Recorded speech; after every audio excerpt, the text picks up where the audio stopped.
మొదటగా మీకు చెప్పేది ఏంటంటే, ఆ సభ అది ఆత్మీయ సభగా పెట్టారు. మేమైతే ప్రత్యేకంగా చెప్పేదంటే అది కాపు ఆత్మీయ సభ కాదు.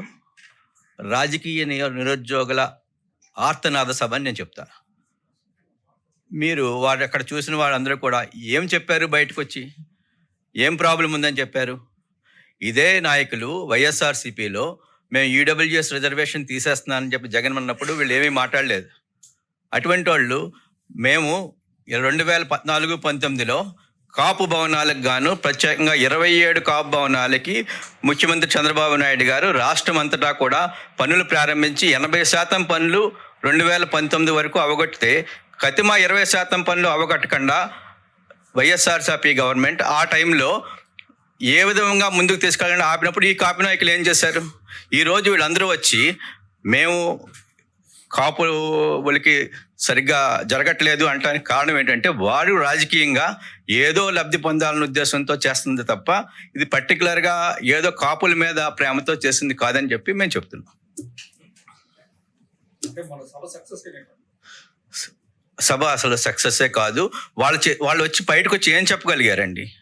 ఇప్పుడు అదే జగన్మోహన్ రెడ్డి కాకినాడ జిల్లా నడిబొడ్డులో కాపులు ఎందుకు పనిచేయరు, కాపులకు ఏ విధమైన రిజర్వేషన్ అక్కర్లేదని బహిరంగంగా ప్రకటించాడు ఆ రోజు ఎలక్షన్ ముందు. ఆ రోజు ఏం చేశారు వీళ్ళందరూ? ఈవేళ వాళ్ళు వచ్చి ఏదో జరుగుతుంది అంటే ఇప్పుడు ఎక్కడో ఇది ప్రతి చిన్న విషయాన్ని రాజకీయం. మొన్న ఎవరో చనిపోతే రాజకీయం. ఈ జగన్మోహన్ రెడ్డి దగ్గర ఒక టీం ఉంటుంది. వీళ్ళు ఏంటంటే ఎవరన్నా చనిపోతే ఆ శవం దగ్గరికి వెళ్ళి ఇతనికి కులం ఏంటి, కాప, కమ్మ, రెడ్డ చూసుకుని దాన్ని రాజకీయం ఎలా చేయాలని చెప్పి చూస్తూ ఉంటారు. ఇదే పద్ధతిలో మొన్న లాకప్ డెత్ అని చెప్పి ఇదని చెప్పి ఒక హడావిడి చేశారు. ఇవన్నీ కూడా వాళ్ళు కుల రాజకీయం.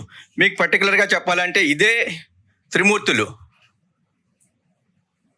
కోనసీమలో 2 కులాల మధ్య ప్రశాంతంగా ఉన్న కోనసీమలో జగన్మోహన్ రెడ్డి చుచ్చు పెడితే ఈ త్రిమూర్తులు ఆ రోజు ఏం మాట్లాడలేదు. 160 మంది కాపుల్ని అరెస్ట్ చేశారు ఆ రోజున. ఆ రోజు ఈ త్రిమూర్తులు వైఎస్ఆర్‌సీపీలో ఉన్నారు కదా. ఆ 160 మంది గురించి ఏమన్నా పోరాడా? ఈవేళ కోనసీమలో అతను కాపు సభ పెట్టడం అనేది సిగ్గుచేటు. సార్ ఆయన కూడా చెప్పింది ఏంటంటే నేరస్తులకి, నేరం చేసిన వాళ్ళకి, మానభంగాలు చేసిన వాళ్ళకి, మర్డర్లు చేసిన వాళ్ళకి కులం రంగు పొలవద్దని చెప్పారు ఆయన. రౌడీజం చెయ్యొద్దని చెప్పారు. అంతే తప్ప ఆయన చెప్పిన దాన్ని వీళ్ళు వక్రీకరించి వేరే విధంగా మాట్లాడటం, మేము ఆ కులం వాడు చచ్చిపోయాడు కాబట్టి ఇది చేయటం అన్నది టోటల్గా వాళ్ళ విధానమే రాంగు.